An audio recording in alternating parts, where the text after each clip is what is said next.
নমস্কার সকলকে। আমি পিম্পল পাল নেশন।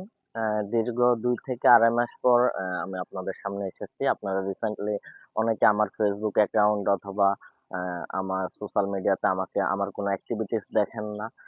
অনেকেই কল দেন ঢাকাতে, যারা যান তারা অনেকেই কল দেন যে আ আমাকে আমি আছি কিনা। তো আমি আপাতত আরো ১ মাসের মতো ঢাকার বাহিরে থাকবো। ইনফরমেশনটা দিয়ে রাখলাম।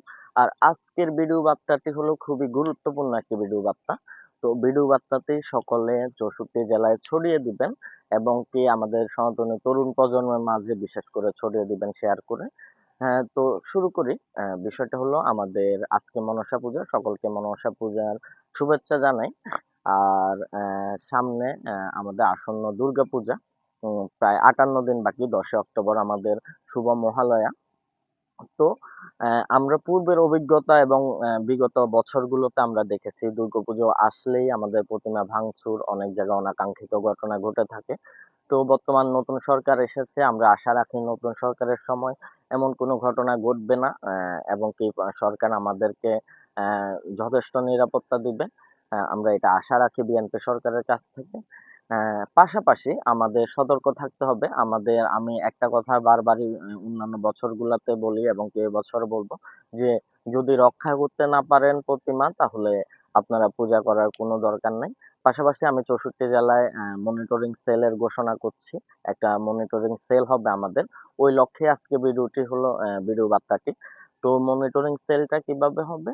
যে আমাদের প্রতিটা জেলায় আমি ২ জন করে প্রতিনিধি নিবো। ওই ২ জন করে প্রতিনিধি মনিটরিং করবে প্রতিটা উপজেলা, প্রতিটা ওয়ার্ড।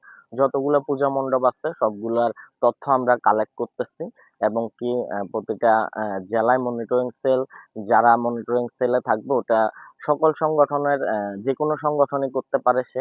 উম আমি প্রতিটা সংগঠনের তরুণ প্রজন্মকে আহ্বান জানাই সকলে ঐক্যবদ্ধ হয়ে পূজায় কাজ করেন। আপনারা পাহারার ব্যবস্থা, পাশাপাশি আমাদের বিগত বছরে ১ বছরে আমাদের যারা সনাতনীরা মৃত্যুবরণ করেছে তাদের শান্তি কামনা, পাশাপাশি লাভ জিহাদের বিরুদ্ধে আমাদের লাভ জিহাদের ফল অথবা এর বিরুদ্ধে আমাদের ধর্মান্তরের বিরুদ্ধে আমাদের লিফলেট বিতরণ, বক্তৃতা প্রদান, আমাদের মনিটরিং সেলগুলার কাজ থাকবে এবং কি প্রতিটা প্রশাসনের সাথে তারা কানেক্টেড থাকবে যেকোনো অনাকাঙ্ক্ষিত ঘটনা রুখে দেওয়ার জন্য তারা প্রশাসনকে সাথে ইনফর্ম করবে।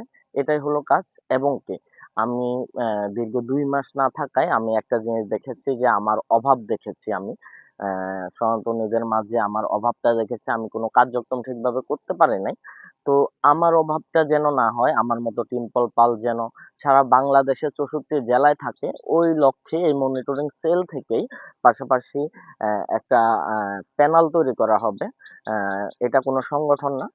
এটা যেকোনো সংগঠনই করতে পারে। আমি চাই যে সকল সংগঠনের তরুণ প্রজন্ম ঐক্যবদ্ধ হয়ে যেন কাজ করে।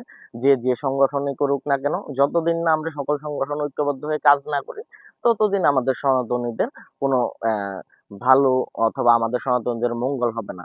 তো এই তরুণ প্রজন্ম একসাথে করার লক্ষ্যেই আমার এই উদ্যোগটা।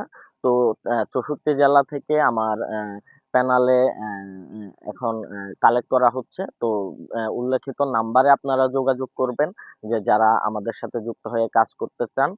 আ এই প্যানেলটির কাজ হলো যে যেকোনো সংগঠন আ যেই ভালো কাজ মানে যে সংগঠনই কোনো ভালো কাজ করুক অথবা যেকোনো কার্যক্রম করুক তাকে সহযোগিতা করা, ওই সংগঠনের সাথে থেকে সার্বিক যতটুকু সম্ভব তাকে সহযোগিতা করা। আমি যেভাবে কাজ করি, আর কিছু না পারলে তো আমি আছি আপনাদের সহযোগিতা করার জন্য। তো আপনারা এই বার্তাটি সকলে ছড়িয়ে দিবেন। দুর্গাপূজা মনিটরিং সেলের বিষয়বস্তু আপনাদের নিয়ে যখন আমাদের সেলটা গঠন হবে, তখন আপনারা জানেন যে আমি প্রতি বছর এই মনিটরিং সেলটা গঠন করি এবং কি প্রতিটা পূজা মণ্ডপের খবরাখবর আমি রেখে থাকি। তো এবছর তার থেকে ভালোভাবে কিভাবে করানো যায় আপনাদের নিয়ে মিটিং হবে। আপনাদের নিয়ে মিটিং করেই আপনাদের সবকিছু বিস্তারিত জানায় দেওয়া হবে। তো আপনারা যারা এই মনিটরিং সেলে অংশগ্রহণ করতে চান অবশ্যই নাম্বার যেগুলো দেওয়া হবে এই নাম্বারগুলোতে যোগাযোগ করবেন। আর আমাকে সোশ্যাল মিডিয়ায় খুব শীঘ্রই আমি আপাতত ৮ মাসের মতো সোশ্যাল মিডিয়ায় থাকবো না। তো সকলে আমার জন্য আশীর্বাদ করবেন। আমার ইন্টার্নি শেষ করে আমি আবার ফিরে আসবো সোশ্যাল মিডিয়ায়। জয় শ্রীরাম। ভালো থাকবেন সকলে।